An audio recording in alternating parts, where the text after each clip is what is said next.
தந்தை, மகன், தூய் ஆவியாரின் பேராலே ஆமென். ஆன்ம வழிகாட்டி ஆகஸ்ட் மாதம் 16ஆம் தேதி சனிக்கிழமை. அன்னை கன்னிமரியாளுக்கு நம்மை ஒப்பு கொடுத்து மன்றாடுவோம்.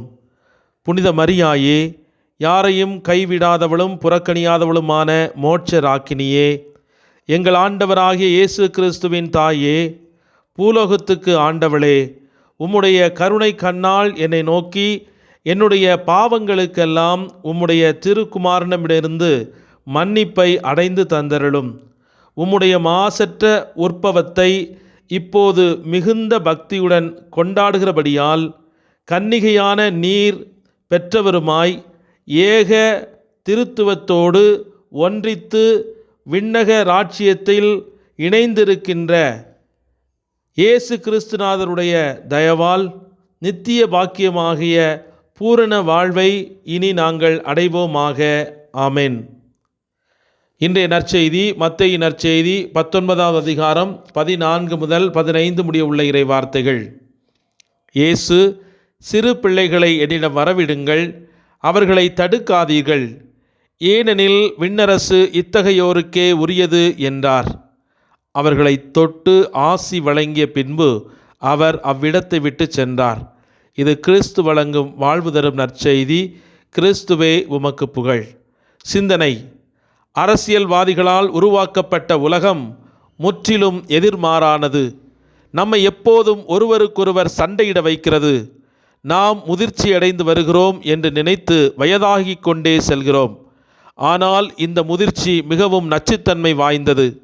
முதிர்ச்சி என்ற இந்த எண்ணத்தை கைவிட்டு மீண்டும் குழந்தைகளாக மாறுமாறு நான் பரிந்துரைக்கிறேன். இயேசு சொல்வது போல், நீங்கள் மீண்டும் குழந்தையாக இல்லாவிட்டால் நீங்கள் என் கடவுளுடைய அரசில் நுழைய முடியாது. முதிர்ச்சி என்பது வயதை பற்றியது அல்ல. முதிர்ச்சி என்பது வளர்ச்சி. வளர்ச்சி குழந்தை பருவத்தின் வழியாக இருக்க வேண்டும், அதற்கு எதிராக அல்ல என்பதை நினைவில் கொள்ளுங்கள். உங்கள் முதிர்ச்சி தவறானது, ஏனெனில் அது குழந்தைக்கு எதிராக இருந்தது. குழந்தை பிறந்தது, முதிர்ச்சி உருவாக்கப்பட்டது. குழந்தை இயற்கையானது, நீங்கள் செயற்கையானவர், வளர்க்கப்பட்டவர்.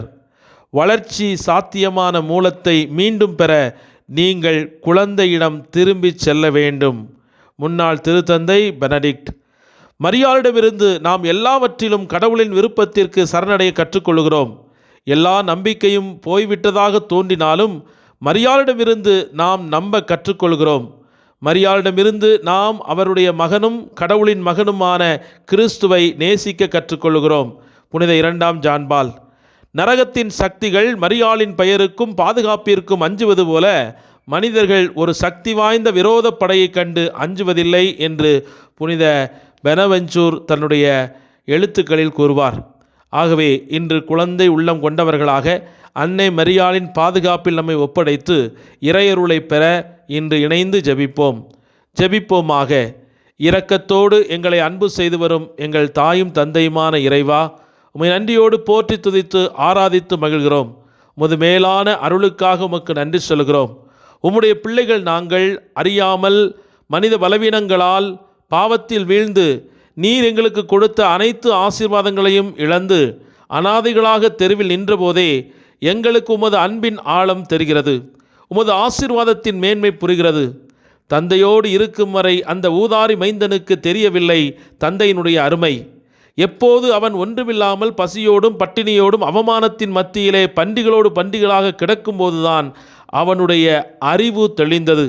அதைப்போல இயேசுவே, நாங்கள் எப்போது சாபங்களின் மத்தியில், இழப்புகளின் மத்தியில், அவமானங்களின் மத்தியில் சிக்கி தவிக்கும்போதுதான் உம்முடைய பாதுகாப்பின் உடனிருப்பை, ஆசீர்வாதத்தின் மேன்மையை அறிந்து உமக்கு நன்றி செலுத்த முடிகிறது. ஆண்டவரே, இன்றைய நாளிலே ஊதாரி பிள்ளைகள் நாங்கள் உம்மை தேடி ஓடி வருகின்றோம். உம்மை கட்டி தழுவி உமது தோள்களில் எங்கள் முகம் புதைத்து அழுது கொண்டிருக்கிறோம். எங்கள் பாவங்களுக்காய் மன்னிப்பு கேட்டுக்கொண்டிருக்கிறோம். இவ்வளவு அன்பு செய்யும் என் தகப்பனை காயப்படுத்தி விட்டேனே என்று இன்று உம்மிடத்தில் சரணாகதி அடைந்து உமது கரங்களால் எங்களை ஆசீர்வதிக்க உம்மிடத்தில் ஒப்புக் கொடுக்கிறோம். அன்பு தந்தையே, தாயே, நீர் எங்கள் மீது இரக்கம் கொண்டு எங்கள் பாவங்களை மன்னித்து எங்கள் சாபங்களை முறித்து நாங்கள் அனுபவித்து கொண்டிருக்கிற ஒவ்வொரு வேதனையிலிருந்து எங்களை மீட்டுக்கொள்வீராக. பரலோகத்தின் பூலோகத்தின் தாயாகவும் எங்களுடைய தாயாகவும் எங்களுக்கு கொடுக்கப்பட்ட பரலோக பூலோக அரசியாக போற்றப்படும் அன்னை மரியே, எங்கள் மீது இரக்கமாயிருந்து உமது திருக்குமாரனிடம் எங்களுக்காக பரிந்து பேசி எங்கள் வாழ்வில் இழந்து நிற்கிற அனைத்து அருள் கொடைகளையும் உமது திருக்குமாரனிடம் பரிந்து பேசி எங்களுக்கு அருளுமாறு உம்மிடத்தில் மன்றாடுகிறோம். இறைவனின் அன்னையே, எங்களுக்காக பரிந்து பேசும். இறைவனின் எல்லா புனிதர்களே புனிதைகளே, எங்களுக்காக பரிந்து பேசுங்கள். அன்பு ஆண்டவரே, உமது திரு இரத்தத்தினால் எங்களை மூடி மறைத்து எந்த பொல்லாப்பும் இந்த நாளிலே எங்களுக்கு ஏற்படாதவாறு எங்களை வழிநடத்தும். எங்களுடைய பிள்ளைகள், எங்களுடைய எதிர்காலம், எங்களுடைய வேலை வாய்ப்பு, எங்களுடைய பொருளாதார நலன்கள் அனைத்தின் மீதும் உமது அருள்கரம் எப்போதும் இருந்து எங்கள் வாழ்வை ஆசீர்வதித்து உயர்த்த வேண்டும் என்று எங்கள் ஆண்டவரே வழியாக தந்தையாம் கடவுளிடத்தில் எங்களுடைய ஜெபங்களை ஒப்புக்கொடுத்து மன்றாடுகிறோம். ஆமேன். எல்லாம் வல்ல இறைவன் தந்தை, மகன், தூய் ஆவியானவர் நம் ஒவ்வொருவரையும் நிறைவாக ஆசீர்வதித்து நலன்களால் நிரப்பி அனைத்து தீமைகளிலிருந்து நம்மளை பாதுகாத்து வழிநடத்துவாராக. ஆமேன்.